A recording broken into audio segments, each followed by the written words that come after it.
Bonjour à tous, bienvenue dans ce C'est lundi que lisez-vous. Alors comment s'est passée votre semaine? Bah moi plutôt bien vu que ça y est, je suis diplômée et que je suis donc en vacances pour un petit temps. Pas trop j'espère.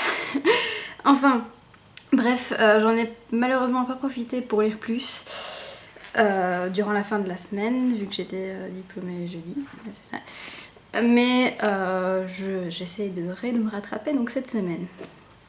J'ai donc terminé Métronome de Laurent Deutsch la semaine dernière, donc l'histoire de France au rythme du métro parisien, publié chez Michel Lafon.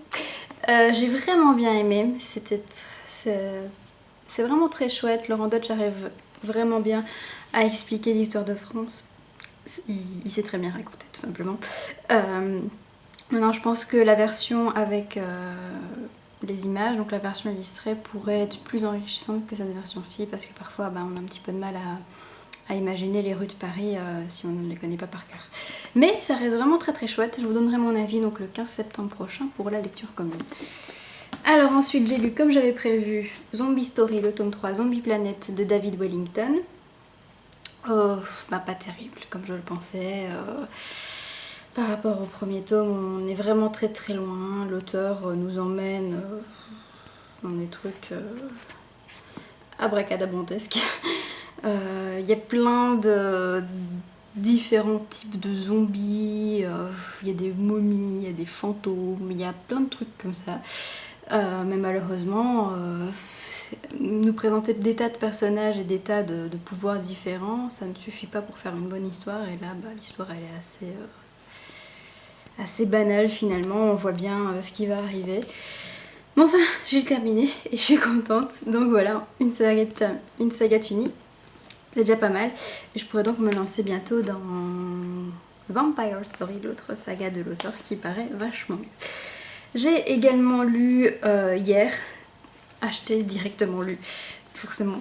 C'est Bonne Nuit Poun Poun, le tome 4 de Dinu Asano, publié donc chez Kana. Pas très bien. Qui s'est envolé aussi quand même.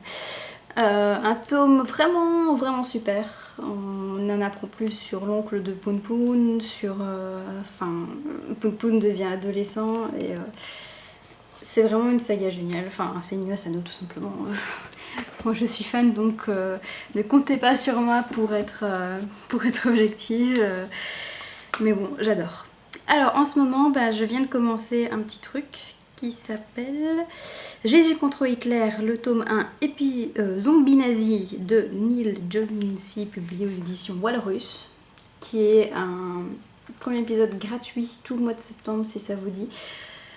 Donc voilà, Jésus contre Hitler, des zombies en Sibérie, ça a l'air complètement décalé. Pour l'instant j'ai lu que le premier chapitre, donc je ne vais pas vous dire grand chose, à part qu'il y a un soldat américain, très doué, très intelligent, etc. qui va être recruté par un russe. Enfin, le chef de ce soldat va le passer à un russe parce qu'il y a à avoir une bataille mondiale qui se joue. Donc j'imagine que c'est avec des zombies et que ça se passe en Sibérie dans les années 60. Je verrai bien si c'est drôle ou pas, ou si c'est juste complètement décalé. C'est assez court en fait comme récit, donc je le finirai sûrement demain ou après-demain parce qu'il est vraiment très très court. Alors il fait 50 pages pour vous dire, donc voilà. Alors après qu'est-ce que je compte lire? Eh ben j'en ai envie depuis quelques jours déjà. Je vous avais dit que le tome 2 avait vraiment été m'avait vraiment chamboulé et que je voulais lire la suite au plus vite. C'est quoi? C'est Hunger Games. Oh, Hunger Games, le tome 3, La Révolte de Susan Collins, publié chez Pocket Jeunesse. Je veux savoir ce qui se passe. Voilà. En plus, ça fera encore une saga de terminer, ce qui en fera 2 en quelques temps. Ce qui est quand même pas mal, parce que j'ai vraiment envie d'avancer dans mes sagas en cours. Avec Bonnie Poun Poun, en plus, ça fait une saga que je suis à jour, donc nickel, nickel. Je vais vraiment essayer d'en profiter pour avancer dans mes séries. Comme ça, je pourrai en commencer de nouvelles après. Vous voyez. Enfin bref, je vais vous laisser, j'arrête de blablater, sinon ça va durer des plombs. Et je vous souhaite une très très bonne semaine, mais je vous dis à la prochaine. Ciao!